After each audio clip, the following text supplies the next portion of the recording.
4,915,439,535 in respect of the votes contained in the first schedule. Roman 3 approves a reduction of the total capital expenditure for financial year 2022-2023 by Kenya shillings 97,290,537,771 in respect of the votes contained in the first schedule.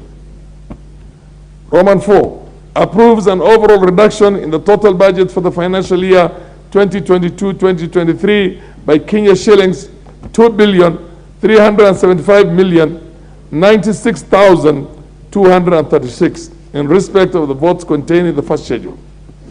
Roman 5 resolves that the new first schedule forms the basis for the introduction of the first supplementary appropriation bill 2023, and Roman 6 further makes the policy resolutions contained in the second schedule to the order paper. Honorable members, as men of that opinion say aye. Aye. As men of the contrary opinion say nay. The ayes have it. Next order.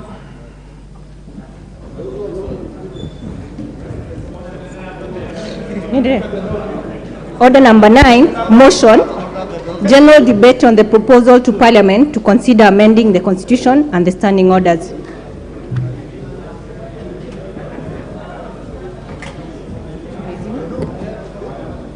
Number 2.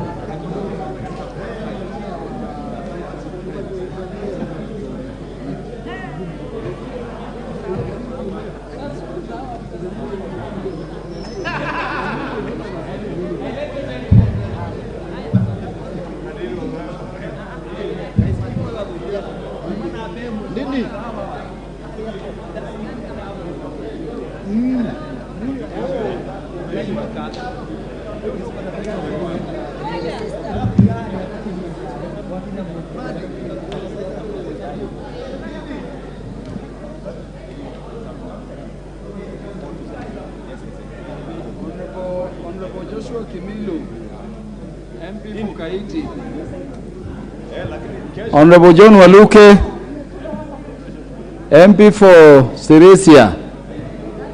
Is anyone interested in this motion? No one is interested in the motion. How can that come from Honorable Oundo of all people? Honorable Oundo, you had spoken to the motion. Honorable Nyamita, you want to say something to the motion? None at all.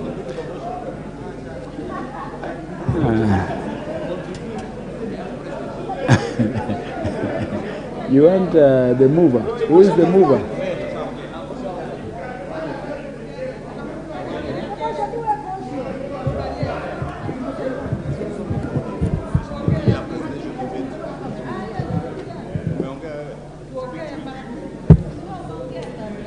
Honorable Wakili Muriu, MP for Gatanga. You want to contribute, Senior Counsel? Or you had contributed before? The memorandum by the President on the various constitutional amendments.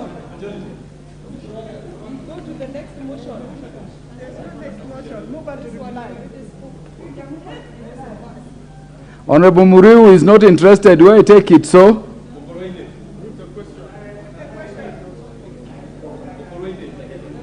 Honorable Muriu, are you contributing to the motion on the memorandum by the President to the House to consider various constitutional amendments? Mr. Speaker, sir, thank you for the opportunity to contribute to the presidential directive. Mr. Speaker, sir,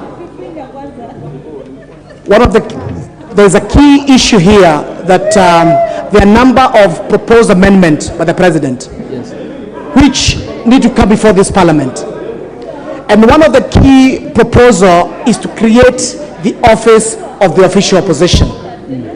And the reason why that is important is because it is clear that for this country to have a balanced conversation, the runner-up to the presidential election need to get an opportunity to be carried to this parliament and ventilate the issues of this nation.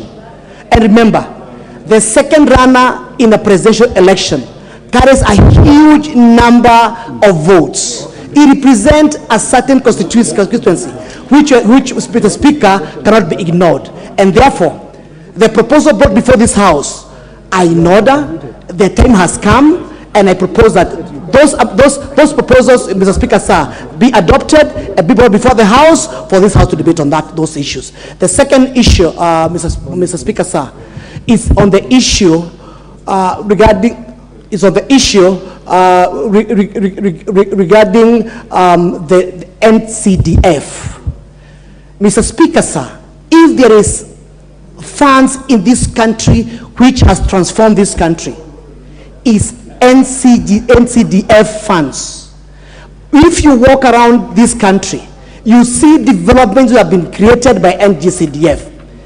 In fact, Kenyans have been saying, they wish the NG-CDF structure can be adopted in the counties.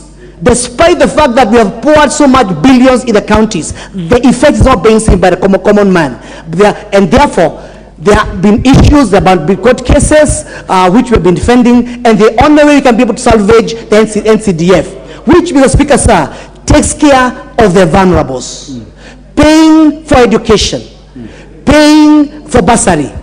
Some of that money even goes to an extent of making sure that food is provided for in our primary school so that our kids can be able to continue in schools. Remember, Mr. Speaker, sir, the parents have a huge responsibility, especially on JSS. It is a cost which has been put on them. There's a lot of hue and cry on the ground, and therefore, on that account, Mr. Speaker, sir, I urge that the proposal brought before this House by the President be adopted, be taken seriously, because the advantages are cutting across the top of this country. Thank you, Mr. Speaker, sir. Thank you, Honorable Muriui. Do we have Honorable John Kawanjiku, the MP for Kiambaa? Thank you, Mr. Speaker, for giving me this opportunity to contribute to a very important debate that affects this House and also affect the people of Kenya in regards to the communication that was done by the President in terms of making sure that we amend the Constitution. Mr. Speaker, some of the issues that the President wrote about is one of the issues of the NG-CDF, to make sure that it is enshrined within the Constitution. The NG-CDF is so important to the people of this republic because it has enabled the Kenyans and the people of Kenya to at least have an opportunity to go to school, make sure that we improve the infrastructure, school infrastructures, especially on areas, even in my constituency, whereby we are dealing with poor infrastructure that since independence they have never been modernized. The students have been using, old schools, old furnitures. This NG-CDF has enabled us to modernize our schools, make sure that we give bursaries to the people and to the people of Kiambaa constituency, and also making sure at the end of the day that we have kept our students and our students in the school so that they can have an opportunity to be educated and to make sure that we eradicate poverty in our constituency, Mr. Speaker. The other issue that the President wrote about is about making sure that the office of the official opposition is enshrined within the Constitution so that we can give an opportunity and a job to the leader of the opposition. We have seen him loitering around within the boundaries of our republic. So if we make sure that this office is enshrined within the Constitution, at the end of the day, we will have a duty and a role to play, to make sure that he checks the executive, to make sure that each and everything that the executive is doing is being monitored. And we don't want him to just be loitering without an office It is important to have a budget so that he can be able to audit and check the government of the day and the performance of the government of the day, so that also the government of the day can be able to put more effort on issue-based things that are, that are actually enabling and helping the Kenyan citizens to make sure that their life is better than the way it is. Mr. Speaker, some of these communication, they are very, very important.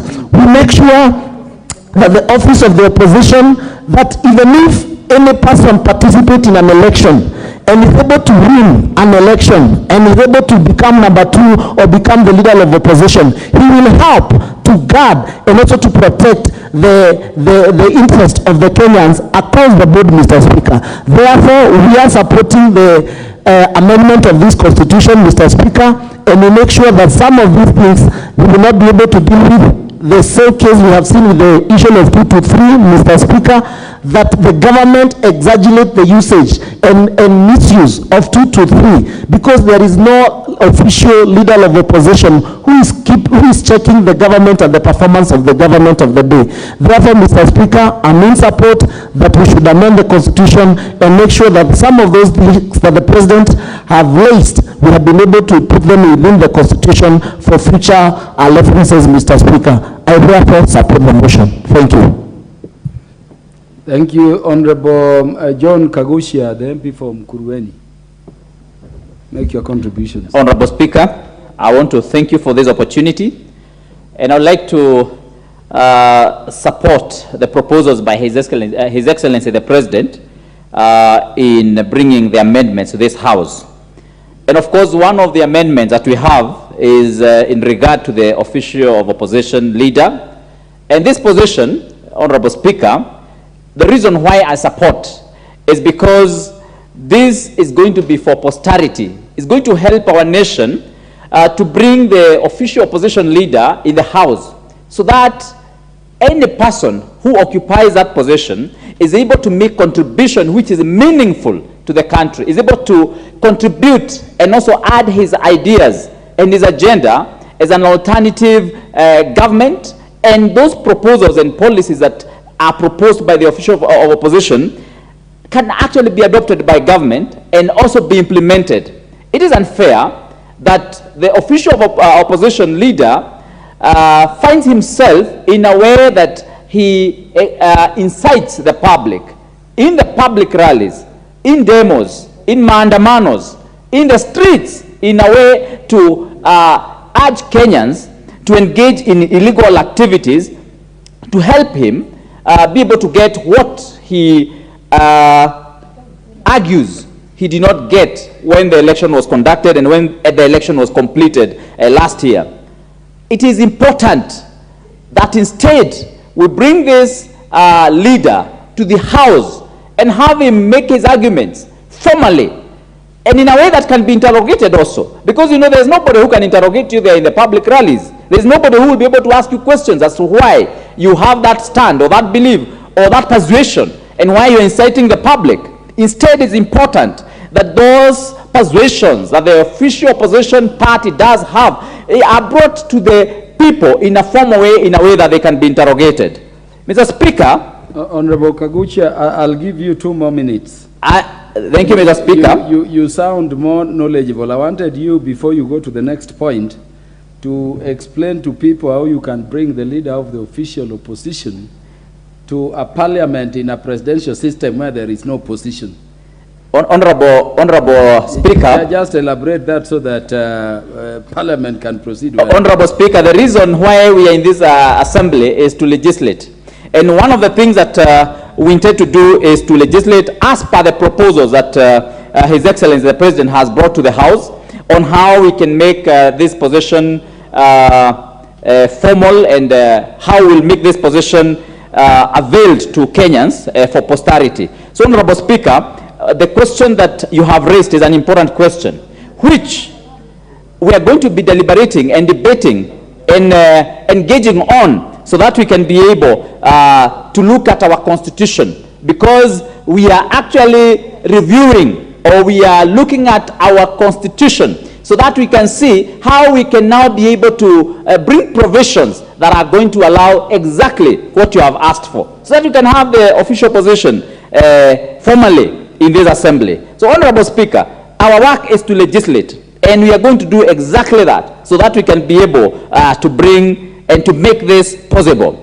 Honorable Speaker, we also have the 2/3 gender rule that has been proposed to be able to achieve this in our new dispensation. And I want to make this further proposal, and this is also one of the things that we are going to be looking at when we are going to be implementing this 2/3 gender rule in the Assembly through the legislation and through the constitutional change that we are proposing here.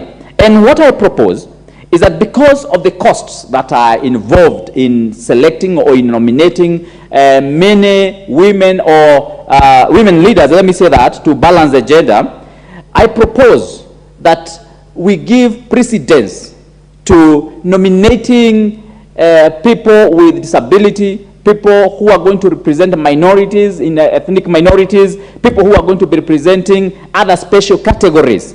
We nominate them ahead of the women nominees in the assembly.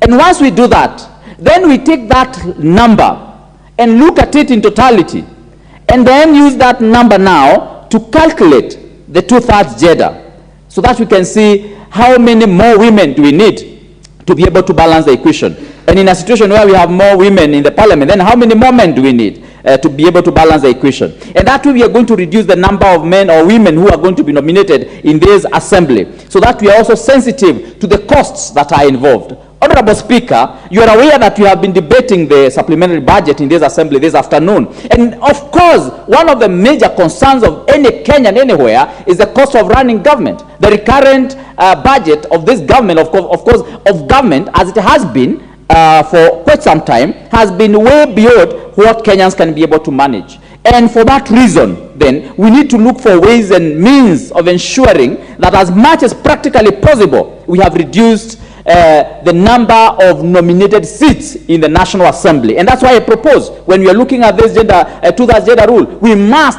then, first of all, nominate all those other positions, and then use that number to calculate the final number that is going to help us understand how many women we are going to nominate. Lastly, Honorable Speaker, we have the NG-CDF Act that we looked at in this, or NG-CDF motion that we looked at in this House, and the main purpose was to ensure that we again mainstream it in our Constitution. The Honorable President, His Excellency the President, in his wisdom, has also proposed that we do mainstream this in our Constitution.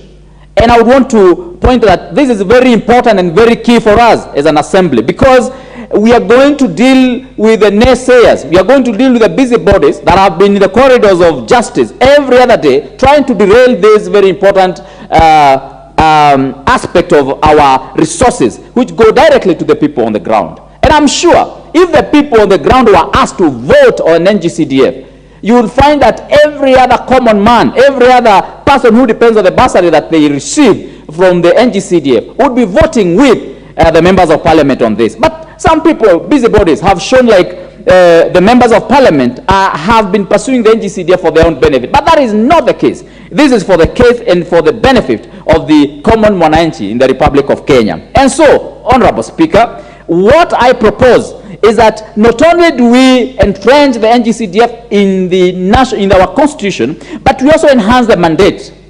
You realize that we have been looking at the education, we have been looking at the security issues, but now we also need to enhance this mandate for the NG-CDF much more, so that we can be able to help in other smaller issues that trouble our people in the villages. Look, for example, on the issues of irrigation water. NG-CDF earlier on was able to address some of those small small dams and intakes that would help small irrigation schemes that then would help the villages to irrigate their land. Unfortunately, after the mandate was removed from the NG-CDF and given to the counties, most of those have been abandoned, have been forgotten, and have not been taken care of over the years. And so I would ask that as we are looking at this, let us enhance the mandate of NG-CDF so that we can be able to do much more in addressing the things that are concerning our people. And of course, Honorable Speaker, what you realize is that by us doing this, we are going to be helping our people on the ground to have a larger benefit of government in terms of what they are able to do, especially when they are able to educate their children, and of course be able to do many other things in the villages, and as we pursue this aspect of constitutional review. Thank you, Honorable Speaker. I can see my time is over. I want to thank you for this opportunity. Thank you, Mr. Speaker. Thank you very much. The MP for Ainamoi, the Honorable Ambassador Benjamin Langat, on account of rank and seniority. Thank you, Mr. Speaker, for giving me this opportunity to add my voice to this debate.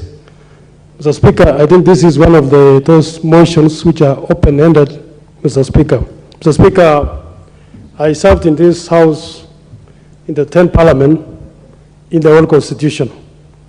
Mr. Speaker, I'm proud that I was part of those who was part of the process of making the new Constitution. Mr. Speaker, at the time when the draft was released in 2010, there was the no team who was saying we must amend the draft first so that we pass it as a good constitution. And there were those who were saying, Mr. Speaker, let us pass the draft as it is and then go ahead and amend to correct the mistakes which are there. Mr. Speaker, led by the current president then, we made a very strong move, although the constitution finally passed, but we made our point, Mr. Speaker, that there are some few things that needs to be corrected in that constitution, Mr. Speaker. Mr. Speaker, 10 years or more than 10 years down the line, I'm happy that this debate is coming up, and I think there cannot be any other better time than this time, Mr. Speaker, because we have actually been implementing the Constitution over the last 10 years. We have seen its strengths, Mr. Speaker. We have seen its weaknesses, Mr. Speaker. And I believe, and I want to thank the President for being bold enough to say, can we relook at the Constitution now? What I'm seeing only that, Mr. Speaker, is that the President has limited the recommendations to 3 or 4 items. But I think as a House, Mr. Speaker, I think we should be broader and look at the Constitution in their entirety to see whether do we propose the 3 amendments, do we look at the other side of the Constitution amendments, Mr. Speaker. Mr. Speaker, I heard you talk about how do we bring in the opposition leader in a presidential system. But is it also time, Mr. Speaker, we ask ourselves, can we change the system of government so that we go parliamentary, where government is in parliament, where government is inside the House being questioned by the representatives of the people? Mr. Speaker, I said I served in the 10th Parliament, and I can say that was then a very good parliament, because if you wanted the Vice President, he was seated right here. If you wanted the Prime Minister, he was seated here. Even the member over there then, Mr. Speaker, the President, some days he would come to Parliament to sit as a member over there. So, Mr. Speaker, maybe it's time we broaden the discussion to see whether we can check other sections of the Constitution that require closer check, that require amendments, because the Constitution is a Kenyan creature. It's created by Kenyans, and we can recreate it many times, Mr. Speaker. Mr. Speaker, I think I will propose, I don't know, the Justice and Legal Affairs Committee or Constitutional Oversight Committee or Root Committee, Mr. Speaker, we form a special committee so that we look at the Constitution in entirety, look at the areas that needs amendments, and let us vote on these things now so that we correct and actually improve the Constitution which is currently being implemented. Mr. Speaker, coming to the specific issues that have been proposed by the President, Mr. Speaker, we are in a situation where the winner takes it all, Mr. Speaker, especially in the presidential election. Mr. Speaker, I do not see a reason why somebody who has gotten 10 million votes, 10 million votes, does not have anything to do with the Republic. He has convinced 10 million Kenyans, Mr. Speaker, or 15 million votes. And then when you are not declared the president, you just pack and go home. I think the proposal to create some work for the runners-up in the election, Mr. Speaker, I support, and we must support for posterity. I know the problem we have in this country today. When we talk about presidency, the other side of us will only talk about William Ruto. When we talk about opposition in the other side, us in this side, we only talk about Raila Odinga. But Mr. Speaker, we should look at beyond the individuals that are there. We must look at and say, Mr. Speaker, this person who has candidate, he has 80 MPs in this house. He has 100 MPs in this house. And he's outside himself, Mr. Speaker.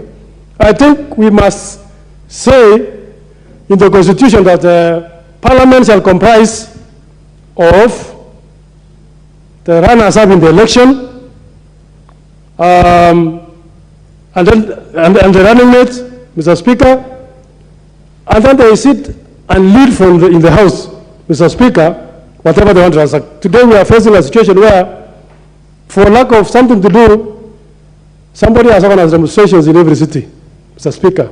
Chivanji, Uhuru Gardens, where demonstrations every day. Mr. Speaker, even if we run the demonstrations daily, morning to evening, the cost of living will not go down. We must sit in the house like today. We say, how do we reduce the cost of living? Do you do subsidy? It is in the budget. It's not in the budget. Where can we get the money? But organizing demonstrations from morning to evening, Mr. Speaker, will never achieve. Secondly, on the other matter of CDF, Mr. Speaker, I see many members. Let me just make my point. Mr. Speaker, on CDF, I want to say CDF should be part and parcel of the Constitution. Mr. Speaker, whether we are members of Parliament today or not, CDF should be there, Mr. Speaker. That is the only money that goes to wananchi, Mr. Speaker. So I support strongly, Mr. Speaker, the issue of CDF. We must make it like yesterday. We must get the money to the people, and it's not a member's money, it's a people's money. Mr. Speaker, because of the pressure from my colleagues, I want to end there and say we need to talk about these things broadly, look at areas that needs improvements in the Constitution widely, and add to what the President has proposed. Mr. Speaker, I support the motion. Thank you. Honorable Beatrice Kemei, the Member of Parliament for Kericho. Not there. In fact, I'm told she had contributed. So get out of the list. Let us have Honorable Charity Katambi, the MP for Njoro. And just address the issue of gender. The others have been addressed sufficiently. Thank you so much. Even before I start, Mr. Speaker, sir, they are telling me 2 minutes. Let me start by thanking you for giving me these opportunities. Most of us, we have sat here from noon. We were expecting even to contribute, but could not get a chance. For now, let me just support the proposal which has arrived in this House in relation with amendment of the Constitution. And it has a lot of interest. That's why we are supporting it with a lot of passion. On the issues of two-third gender rule, the NG-CDF to be anchored in the law, their possession to have an office, and also the matters of the affirmative funds. It's of very much interest in this country. Mr. Speaker, sir, allow me to say the two-third gender rule has been a talk for very many years. And most of the times when it has come in this House, even you colleagues as members of Parliament male, you have always run away when it comes to that gender role. Therefore, Mr. Speaker, sir, the confusion and the culture which people think that it's only women who can be vulnerable in this country permanently, I think it might be wrong. Some years to come, it will be turning to be opposite. Therefore, I will be proposing that we all support the proposal of this amendment, because we are going to sort once and for all the matters of two-thirds gender rule in this House. Why do I support the creation of the opposition office? It is because, the way most of my colleagues have said, when the winner wins, the opposition goes home, even with big percentage. We don't want to see today, we want to see many years to come from today. Therefore, even having the office of the opposition, it would be very good to solve very many, even nasty things going in this country. At this century speaker, we would be very happy to see when people are sitting in the office, thinking positive and also taking a positive action, instead of every day waking and going for just demonstrations in the road. Therefore, I support that creation of that office, and with a lot of support when it comes to the NG-CDF. Mr. Speaker, sir, I have been re-elected once again in Njoro constituency in Nakuru County, because when I was elected 2017, I made a pure decision that I will utilize my funds for CDF very well. And I would like to testify, and I was very happy when one of the colleagues said, we have gotten a lot of challenge when it comes to very many busy bodies just being against the CDF. Therefore, it will be a very good platform for us to support the NG-CDF to be anchored in the law well. Because if you come in my constituency, which is Njoro constituency, I have over 100 projects constructed for schools. In my first term, I purchased 7 school buses, which had never been seen previously. It is still with CDF, I have managed to construct so many administration offices for the chiefs, for the DCC, security offices, for my officers, and I'm continuing. It is also good to note that most of the busy bodies who have been fighting the NG-CDF in this country, they don't know even the composition of what we do with this CDF. And it is on that platform, Mr. Speaker, I would also say climate change, which has become real and it has affected all of us. With the CDF and with the environment part of it, it has given us a chance where we also buy tree seedlings, plant in schools, plant in institutions, and also we have civic education in relation with the environment. We have also gotten a chance with the same CDF to support sports.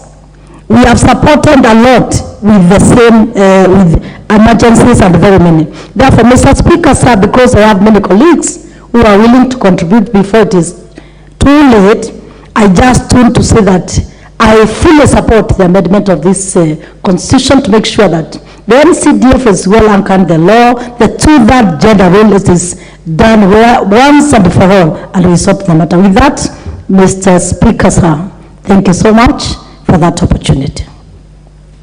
The Member of Parliament for Murang'a County is recognized.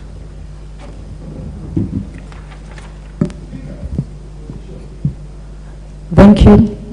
Thank you, Mr. Speaker, for giving me this opportunity. Do we have any lawyer in the House?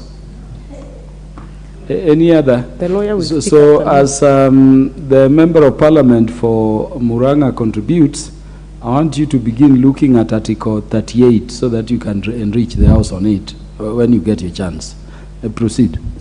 Thank you, Mr. Speaker, for giving me this chance. I stand to support the proposal by His Excellency the President. And Mr. Speaker, as I start, you realize that the opposition have requested to be given an opportunity to speak because they really need to be felt and their presence needs to be felt. We have no time. Out of order.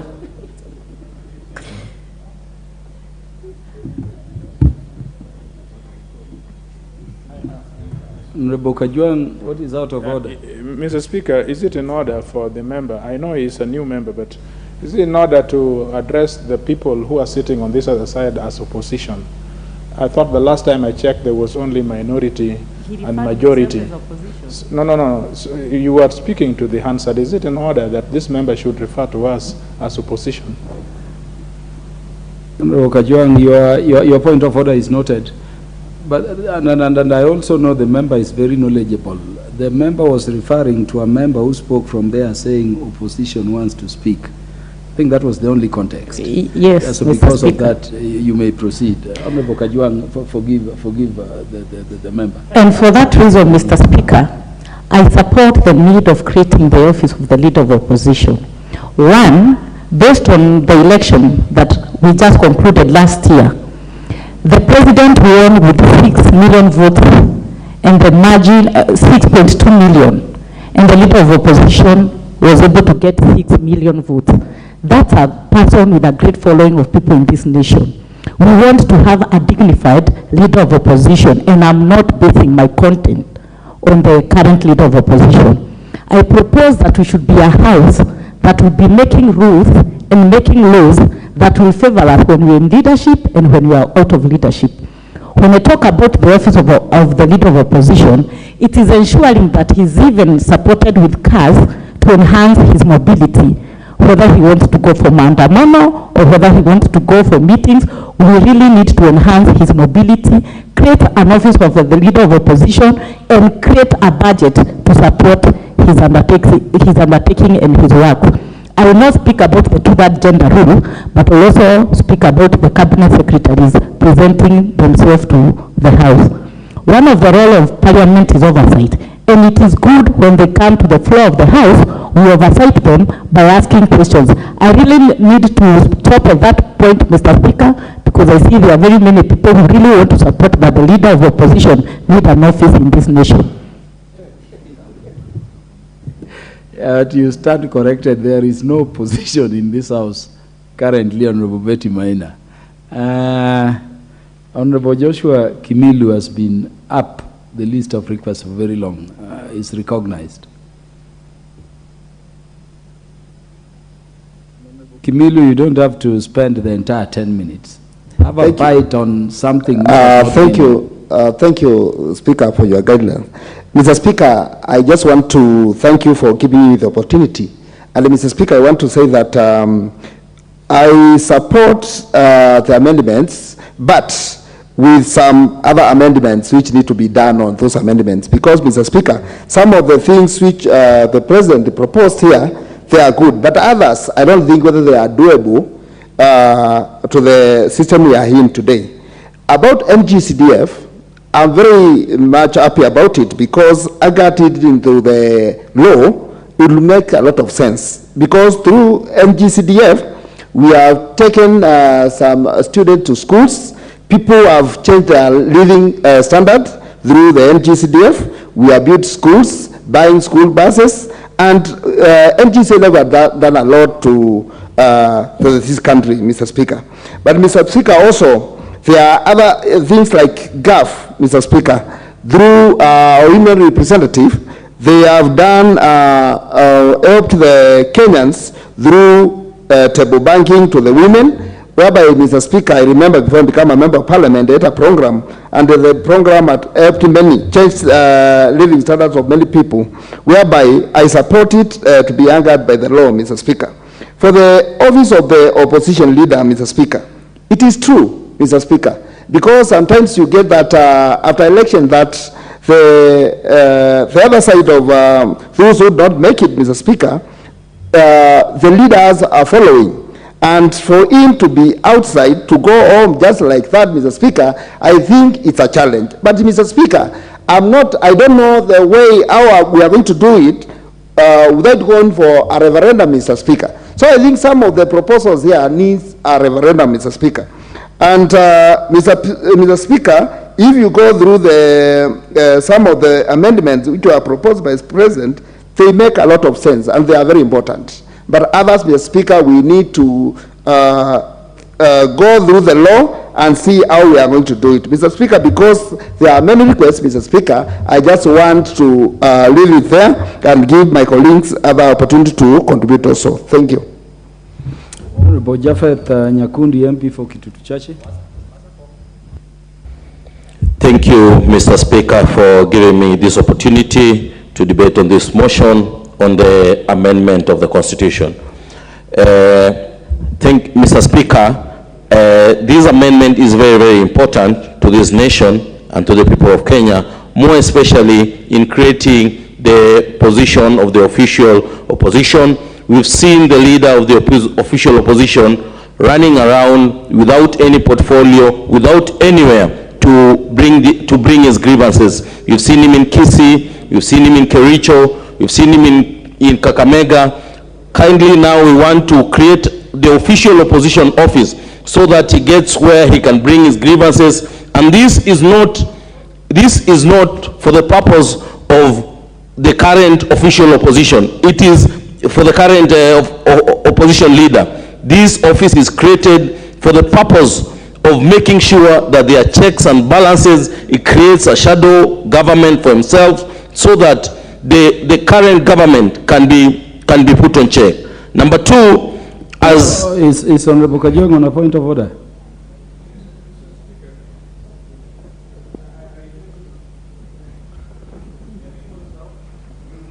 You know, on my rank and seniority, I don't rise on spurious issues, but members from this side of the House, on the right hand of the Speaker, keeps on speaking about this leader of opposition.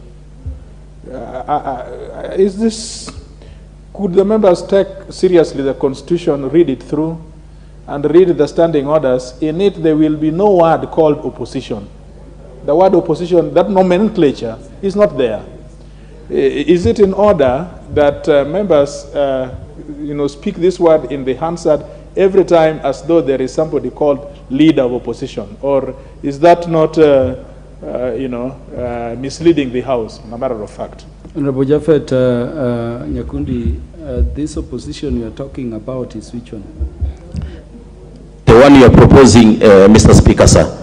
Let me go to the second point on the NG-CDF. No, Honorable Nyakundi, you are out of order.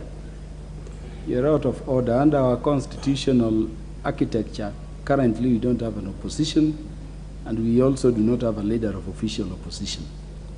Well guided, Mr. Speaker. Mr. Speaker, proceed. Thank you. On the NG-CDF, the NG-CDF has been able to assist so many kids through the bursaries and building of schools and other facilities. So we want the NG-CDF to be anchored in the Constitution so that we don't have loopholes of in any way in making sure that this NG-CDF assists our students in terms of bursaries and in terms of building classes. Number three, on the CS coming to the House, this will go a long way in making sure that any question that we have towards the roads in our constituencies are able to be answered in a proper and a good way. I don't want to take much time because the other members I want to donate this time to other members. Thank you so much, Mr. Speaker, sir. Honorable Calori Omondi, the MP for Suba South, is recognized. Thank you very much, Mr. Speaker, sir. I'm pleased to add my voice to these four major issues that are contained in a proposal by His Excellency the President to the House. First, let me start with the easier ones. I'll start with the NG-CDF and the NGAF. Mr. Speaker, I support that these two particular funds be entrenched in the Constitution for purposes of protecting them, but also to elevate them and make them exist in posterity. But I think there's only one question that has been causing the problems that we have been going through, which is the role of members of parliament in the management of these two funds.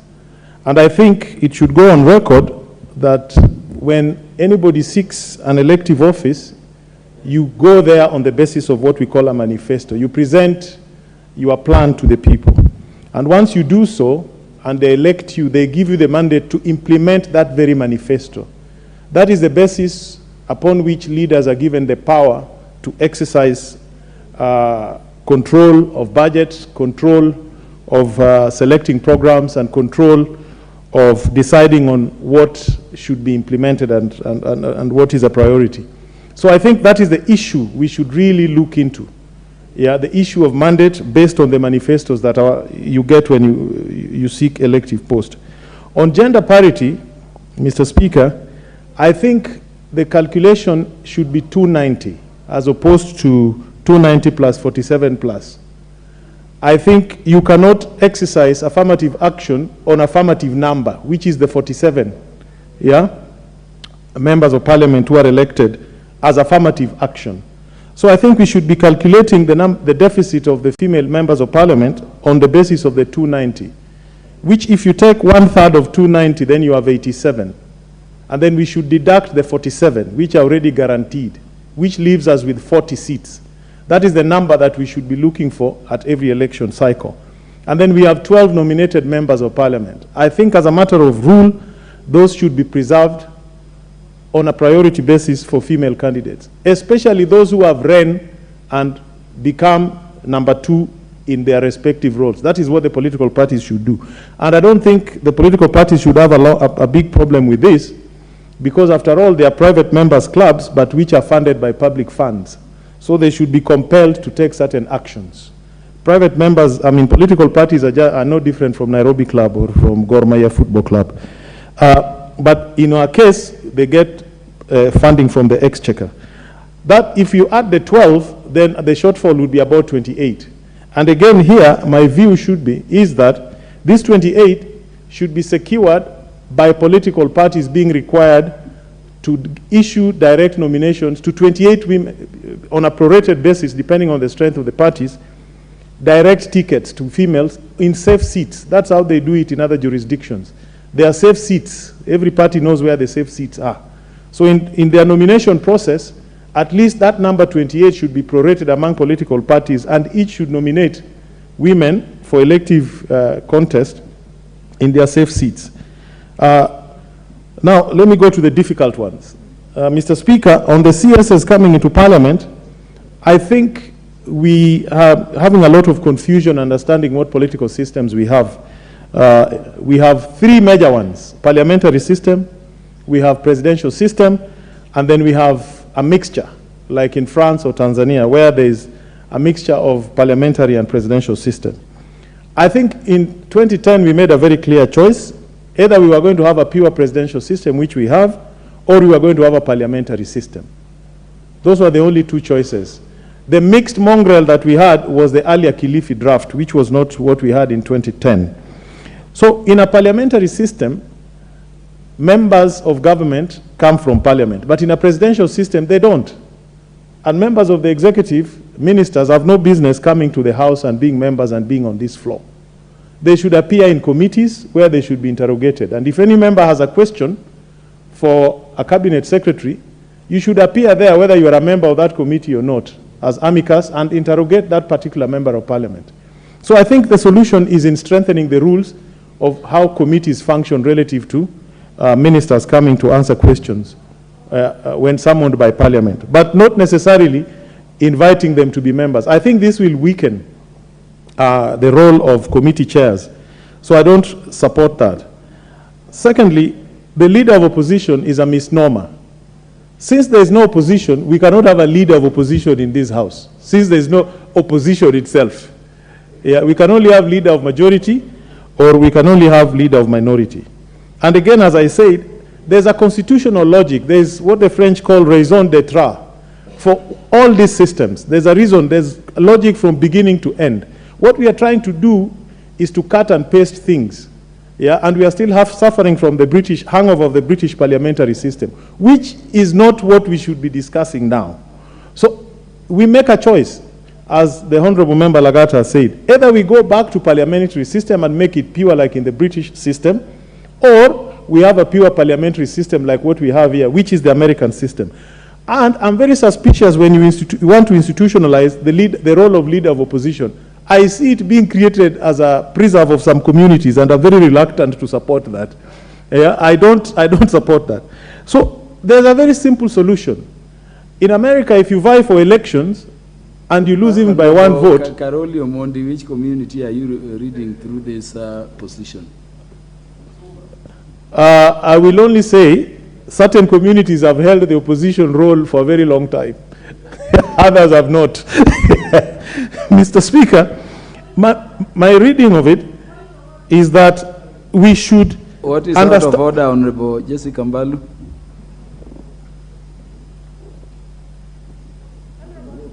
Just give me the mic.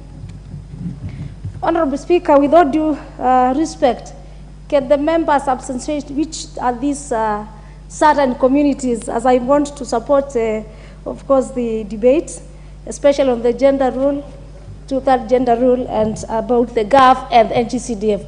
Which are these two communities? Honorable Calori Omondi.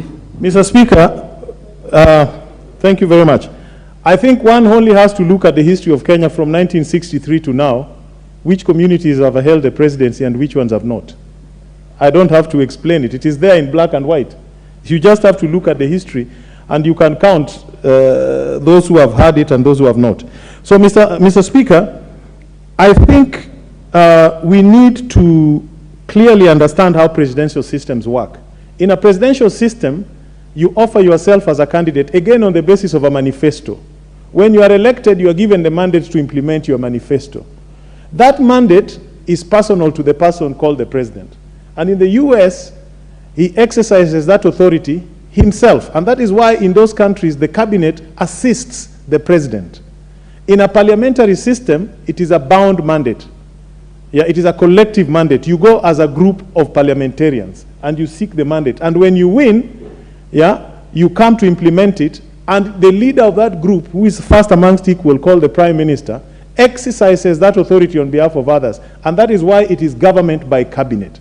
So I think, Mr. Speaker, we need to understand all these things and then agree that probably the best route to deal with these issues is first to have a national audit of the Constitution and have another convention to review what we need, instead of having piecemeal amendments here and there. Thank you very much, Mr. Speaker.